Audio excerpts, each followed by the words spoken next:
LiSTNR production. Hey there, I'm Bension Siebert, and thanks for joining me for this afternoon episode of The Briefing.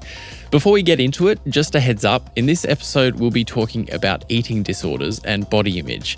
So if you're not in the headspace to hear about those topics right now, maybe give this one a miss or come back to it later. Now, it's likely that you've already come across the hashtag #legginglegs over the past few weeks, whether it's on your own TikTok feed or the headlines. But if you've missed it, it's all about videos, mostly young women with lean legs, that have been posted under the hashtag with this subtext promoting the idea that you need slim legs to wear leggings. It's faced a backlash, with many quick to point out how harmful it is, with fears it could push young women into restrictive eating habits or excessive exercise just to be part of the trend. Now TikTok has intervened, and when you search for hashtag #leggingslegs, you'll be directed to eating disorder help and resources. But it begs the question, why do these harmful diet culture trends keep coming back? And what's the best way to fight them when they do? Listener journo Micaela Savage is here to explore these questions with me. Micaela, thanks for coming in. Thanks for having me. So why is it that we're still talking about diet culture in 2024? Wasn't body positivity supposed to kill this thing years ago? Yeah, well, look, going back to, what diet culture actually is, right? If you look at what the Butterfly Foundation says, which is the national charity for all Australians impacted by eating disorders and body image issues, diet culture is when dieting is sort of broadly discussed as a set of culturally promoted norms around weight loss. And it also refers to this set of sort of ever-changing myths about bodies and about food. For example, like your body weight equals your health, or you must be thin to be healthy, or if you're fat, then you're lazy and unhealthy. Really like idealizing thinness while demonizing fatness, and also, labeling foods as either good or bad. I think we have come a long way for sure, but, if we were where we actually needed to be, then we probably wouldn't see trends like hashtags #leggingslegs popping up still. Okay, so what is legging legs? Yeah, well, like you mentioned, it's basically this trend that really gained popularity, I suppose, in the last couple of weeks. It's been around for a lot longer than that, but it made headlines because people were so outraged about it. Basically, it was, just really slim women, slim girls posting videos and pictures of themselves wearing leggings, emphasizing the fact that their thighs didn't touch when they were wearing leggings, and saying that this is some sort of desirable trait among people, essentially. Right. And how do we know that this stuff is harmful? Yeah, well, it's the kind of imagery, I suppose, that has historically been really, really dangerous for young girls because it promotes eating disorders. Because when these trends really gain traction, when they're really popular, everyone wants to be like that. But it's not actually attainable to have that kind of body for a lot of people. Some people are born that way, and that's great, that's beautiful, but not everybody is. And so people who get caught up with this trend, they're really trying to look this certain way, and they're really likely to sort of delve into those really harmful behaviours like restrictive eating, over-exercising, and we just know that that's genuinely not healthy physically or mentally. So why do we see these trends resurfacing? Yeah, well, they have a massive history of resurfacing. If you take it back a few decades, I don't know if you remember, there was this heroin chic trend around the 90s. It was this extremely thin, basically like emaciated look. Think of Calvin Klein ads with supermodels like Kate Moss. And then if we fast forward to the 2010s, we see this trend kind of repackaged as the thigh gap, which became super, super popular. I remember it from when I was growing up in that era. And it was basically leggings legs. It was this idea that if you're skinny enough to stand with your feet together and your thighs don't touch, which, by the way, it largely comes down to your bone structure, not, how much weight you have or you don't have. But anyway, that became really, really desirable. And then for the past few years, we have had this like slightly different slim, thick ideal. Think of Kim Kardashian, of course. And we saw this rise of the Brazilian butt lift surgery. And it was a bit of a celebration of curves compared to what we had seen in recent years. But now we're getting to the mid-2020s and this trend has shape-shifted again. We're seeing leggings legs. Stuff like buccal fat removal is really popular. We're seeing the popularization of celebrities using Ozempic, so much so that it's thought to have actually caused shortages of the drug for people who actually need it for diabetes treatment. And I've had a chat about these trends and the way that they shapeshift to Lauren Miller. She's a PhD candidate at Swinburne University, and she's looking into the impacts of like filters in social media on women's perception of themselves and of their bodies. And I asked her how she felt when she first heard about leggings legs.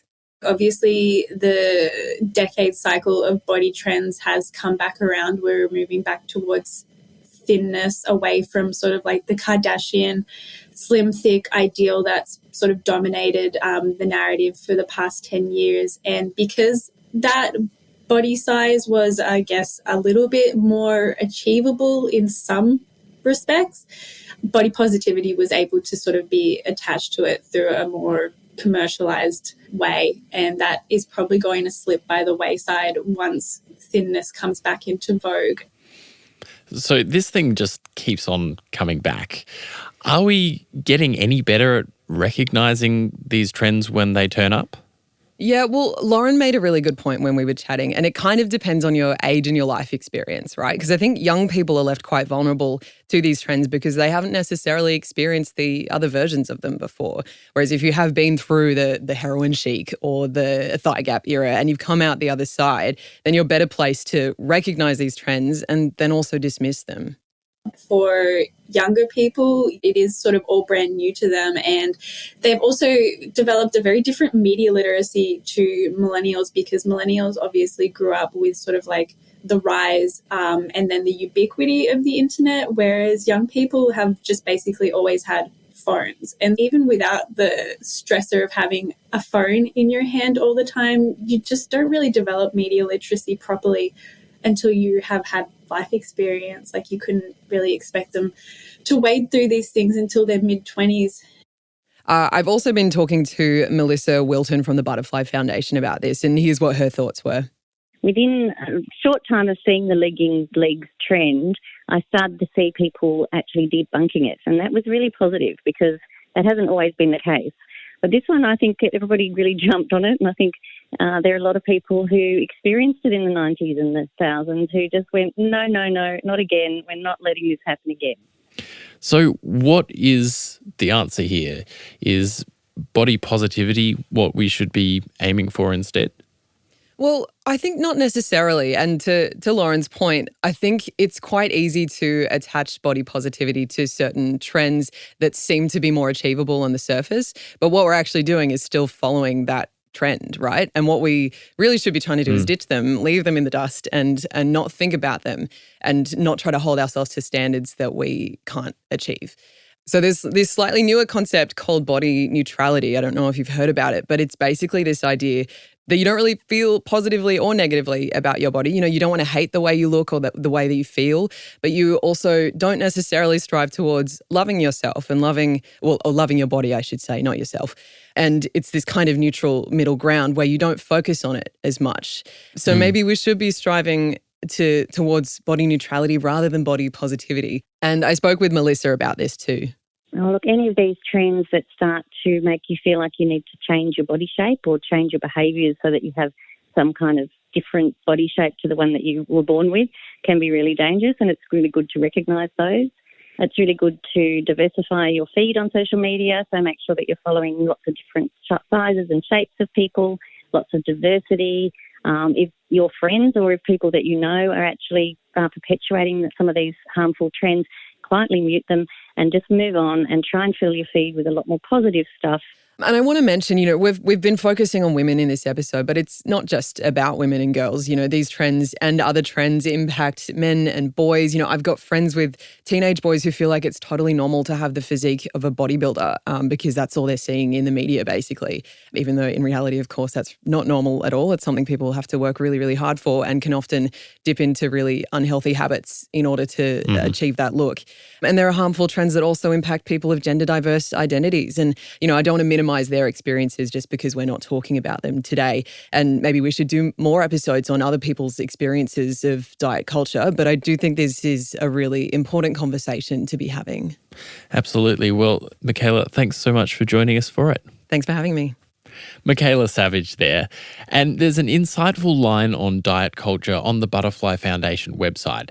It says, when we see diet culture as something that exists outside us, as something we're surrounded by and sometimes internalize, it gives us permission to be self-compassionate about our eating practices and reflect on weight loss as a broader political project that can be challenged. And remember, if you do need support with an eating disorder or you've got body image concerns, you can call Butterfly's National Helpline on 1-800-EDHOPE. That's 1-800-33 46 73. Or you can chat online or email support@butterfly.org.au. That's it for today. Listen in tomorrow from 6 a.m. when we find out if a new drug could make your four-legged best friend live a much longer life. And if you want to be part of the show and get an inside look as to how it's made, search the Briefing Podcast on Instagram and join our broadcast channel. I'll be back in the afternoon from 3 p.m. My name's Bension Siebert. Thanks for joining me.